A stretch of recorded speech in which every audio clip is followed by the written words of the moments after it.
Hi everyone, good morning. This is your girl Oluwatoyi Omotayo. I am the founder of the Olanike Omopayola Foundation, also known as Two Foundation. I'm also the director of Protea Protection, Rights and Equality for Women (CIC) here in the UK. We advocate against domestic and gender-based violence globally through advocacy, education, support for victims, and signposting. This morning, I want us to look a little bit away from victims of domestic violence. And this is in the light of the current case of Zanele Schumer, the Schumer's family's mother, currently going on in the UK. This is a very high profile case and it's still under investigation. The suspect has been arrested, who is the husband of the deceased, and and father to the children who were murdered. And this is a very heartbreaking case because it's close to home. I know this area very well, so I know what I'm saying. I've been, taking my time to make any comment because I don't want to pick news from blogs. I was waiting to make sure I see the news on trusted platforms like the Bedford News, BBC and stuff like that. So the current news is that the suspect has been arrested in South Africa, and the South African police have confirmed his arrest. And we thank God justice will be served. The only thing is the deceased will not be coming back. And may their souls rest in perfect peace. I want us to look a little bit away from victims now. I want us to look at their relatives. So I watched the news and I saw, relatives pouring in with flowers, condolences, and tributes to the deceased. And in my mind, I was asking, everyone talking highly of the lady. She's a beautiful soul, a wonderful person. She's warm, she's accommodating, she's, nice and all of that. Then I thought to myself, are we saying that none of all these people, these relatives, these friends, have an inkling of what this woman was passing through? Like, she didn't tell them, oh, my marriage is abusive, my husband is abusive, my marriage is violent, my husband had a tendency of killing me. Fine, she has filed for divorce and she's a highly educated woman. She was an highly educated woman and she could want to go through the very civil procedure, which is normal. But like I say, in my coming book, Why She Stayed, there are a lot of reasons some women stay in violent relationships. A lot of reasons. And I also said that the most dangerous time for any victim is the time when they are planning to leave, when they have made up their mind to leave.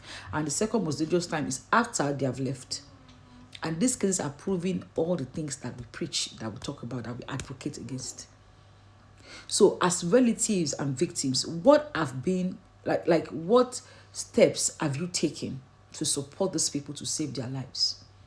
5 months ago, I made a full 10-minute video on how relatives can support victims of domestic violence without putting themselves or the victim at even more risk.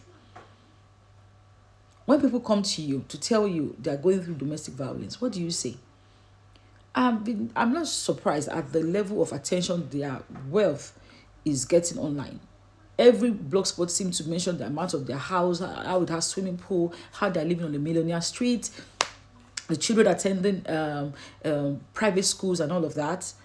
Do you know why? Because people are still surprised that people who are educated, people who are successful, also go through domestic violence. They feel domestic violence is actually, particular only to some, low skilled, how do they call them now? I won't call them poor, like low earners or uneducated people. I'm telling you, successful women are even more at risk than some of these low earners that you think, or uneducated women that you think. So when these victims come to you to tell you they're going through domestic violence, what do you think? Number one, I've seen people who think that woman is just looking for too much. She's not grateful. She's an ingrate. That man has money, put her in a good house, clothes her, spend money on her. She goes on trips and blah, blah, blah, blah, blah, blah, blah. And yet she's still complaining. She cannot be humble and enjoy the man. I've heard some women say they prefer the man beating them. If he has money, they will stay. Some women might even say, oh, I cannot leave. Oh, what am I going to leave him for? So when women talk to you about being abused, what do you think first? Do you think, oh, And some even think, oh, because the abuser, the so-called abuser, is nice to them, then he cannot be an abuser. So they start questioning the victim. Are you sure of what you're saying? What did you do? Because this man is a very nice man. This man helped me some days ago. This man is this. Whenever we come to your house, it's always very accommodating. I know what I'm saying. I don't even talk about my own experience because I don't want spotlight on me. I just want to help people. But I'm telling you that some of the things I say are out of experience. These abusers, they are good actors. So when people approach you to tell you they're being abused, what do you look at? You look at how the man is spending on them. You look at how good they're living. You look at how nice the abuser is to you or to other people. And then you conclude that the victim should be lying or she's an ingrate. What practical steps have you taken to support your relative who is going through domestic violence to make sure that their life is not in danger and that of their children? I say it all the time. The best way, the first thing to do as a relative of someone going through domestic violence is to educate yourself. Yes, you need to educate yourself. Why? You cannot pour from an empty cup. You cannot give what you don't have. Study the abuser. Look at ways you can support this person against that person without putting yourself or the victim in more danger. Follow advocacy videos like us.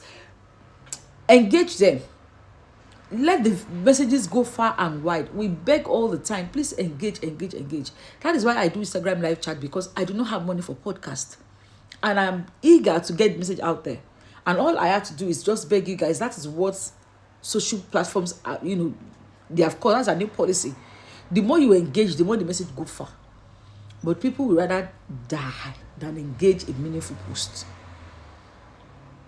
I told you guys I'm not an entertainer, I'm not a content creator. I'm an advocate. And that I share messages that could save lives. I made a complete video. That video is struggling to have even 30 views on YouTube. So please, if you know you have someone, a confirmed case of domestic violence, stop questioning them. Listen to them, believe them, and educate yourself on practical ways to support them. Develop code words with them. Go to their house, visit them, and look at escape routes with them. Practice escape routes with them. These are the things I talked about in the video. Please. And like I said, when people come to you, confide in you, don't just be a shoulder to cry on and a mouth that leaks. Be genuine, be sincere. Like I said, listen to them.